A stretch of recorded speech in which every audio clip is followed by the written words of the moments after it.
যে খালি পুলিশ করে নাই, পুলিশের অনেককে তো পালিয়ে যেতে হলো। পুলিশ তো ছারখার হয়ে গেছে। গতকালকে ইলিয়াসের একটা প্রোগ্রামে ছিলাম, সেখানে বলছিল ইলিয়াস সাহেব যে ডিসি এসপি কতজনের চাকরি চলে গেছে, কয়টা আর্মি অফিসারে গেছে। কোন আর্মি যা করেছেন, আপনি যেভাবে এই সমস্ত আমারই কমান্ডান্ট ছিল Molla Fazle Akbar, my commandant, I was his most favourite officer in NDC, আপনি জিজ্ঞাসা করে দেখেন। কিন্তু তাই বলে আমি তো মোল্লা ফজলে আকবর সাহেবকে আমি স্কট ফ্রি হতে দিচ্ছেন। ইনস্টিটিউশনের কথা আমি একটু বলি। মেজর মাহফুজ যেরকম আর্মিতে চাকরি করেছেন, আমিও ন্যাশনাল ডিফেন্স কলেজের এসডিএস ছিলাম 4 বছর, উনি হয়তো জানেন না। এবং আমি ওখানকার টপ ইনস্ট্রাক্টরই ছিলাম 4 বছরে, 3 বছর, 1 বছর এনডিসি করেছি 11তে, 12, 13, 14 আই ওয়াজ এসডিএস। সো আমি ব্রিগেডিয়ার, প্রায় 100 জন ব্রিগেডিয়ারকে আমি এনডিসি করিয়েছি, অ্যাটলিস্ট ওই ইন্টারন্যাশনাল রিলেশনস পার্টটা। যাই হোক, আমি তার আগে 23.5, আমি তার সহ 23.5 বছর আমি ফরেন সার্ভিসে চাকরি করেছি। আমি ইনস্টিটিউশন বুঝি, আমি ইনস্টিটিউশন সম্পর্কে, আমিও ইনস্টিটিউশনের ছিলাম, কিন্তু ইনস্টিটিউশন কিন্তু ওয়ান ওয়ে স্ট্রিট না। আপনি ইনস্টিটিউশন বলবেন আর আপনি যা ইচ্ছা তাই করবেন আর ইনস্টিটিউশনের রাখবেন, এটা হবে না। আপনাকে ওই যে শেখ হাসিনা যেমন প্রধানমন্ত্রী ছিলেন, সো হোয়াট, উনাকে পালাতে হয়েছে, হ্যাঁ, উনি উনার ইনস্টিটিউশনকে ধ্বংস করে দিয়েছেন। হ্যাঁ, আওয়ামী লীগ ওই পার্টির ইনস্টিটিউশনকে ধ্বংস করে দিয়েছে। হ্যাঁ, আমি যদি এখন অ্যাম্বাসেডর হয়ে যদি আমি চুরি করি, তাহলে আমি আমার ইনস্টিটিউশন ধ্বংস করে দিলাম। সুতরাং এরকম অনেকেই করেছে। হ্যাঁ, সুতরাং খালি ইনস্টিটিউশনের দোহাই দিয়ে এটা হবে না। এক, উনি আর্মি চিফ বলে উনি যা ইচ্ছা তাই করবেন, এটা হতে পারে না। দ্বিতীয় কথা হচ্ছে যে উনি আর্মি চিফ, আপনারা বললেন যে উনি কি করেছেন 5ই আগস্টের সময়। 5ই আগস্টের আগে, 3রা আগস্টে উনি যখন ফরমেশন কমান্ডারদের কথা বলার আগে পর্যন্ত উনি তো এই ক্র্যাকডাউনের পক্ষে ছিলেন। উনার আর্মি কি গুলি করে নাই? অবশ্যই আর্মি গুলি করেছে, অনেক জায়গায় গুলি করেছে। যারা গুলি করেছে তাদেরকে কি ধরা হয়েছে এখন পর্যন্ত? আমি জানি না তাদেরকে ধরা হয়েছে কিনা, দু একজনকে হতে পারে, আই ডোন্ট নো। এখন আপনি বললেন যে খালি পুলিশ করে নাই, পুলিশের অনেককে তো পালিয়ে যেতে হলো।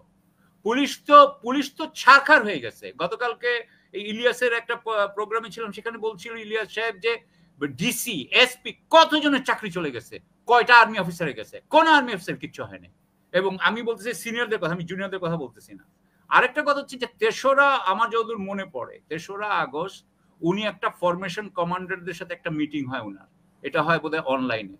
সেই মিটিং এ উনাকে ওই জুনিয়র অফিসাররা এবং সিপাহীরা তখন নানান জায়গায় তারা বলেছে তারা গুলি করবে না। আমার মনে আছে যে 3রা আগস্টেই বোধহয়, বা আমি যদি ভুল না করে থাকি, অথবা 3রা আগস্টেই এই মিরপুর 10-এ যখন অ্যাটাক করে হেলমেট বাহিনী ছাত্রদেরকে সরিয়ে দেয়, তারপরে আর্মি এসে হেলমেট বাহিনীর উপরে অ্যাটাক করে তারা, আমি মনে করি না যে জেনারেল ওয়াকারের থেকে পারমিশন নিয়েছে, কারণ জেনারেল ওয়াকার ওইভাবে পারমিশন দিয়েছে কিনা আমি জানি না। তারপরে তারা ছাত্রদের পক্ষ নেয়।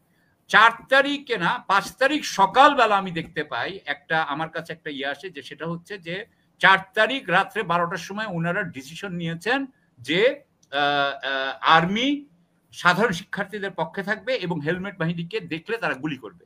আমি তখনই বুঝেছি যে আর্মি ইজ গন, আর্মি আর হাসিনার সাথে নাই। ওটা আমি সকালবেলায় টের পেয়েছি 8টার সময়, সেটা আমরা 8টার সময় পেয়েছি। আর ওয়াকার সাহেব সম্পর্কে আওয়ামী লীগেররা বলতেছে উনি মীর জাফর, এটা হচ্ছে কি আওয়ামী লীগের কথা, আমি আওয়ামী লীগের কথায় যাচ্ছি না।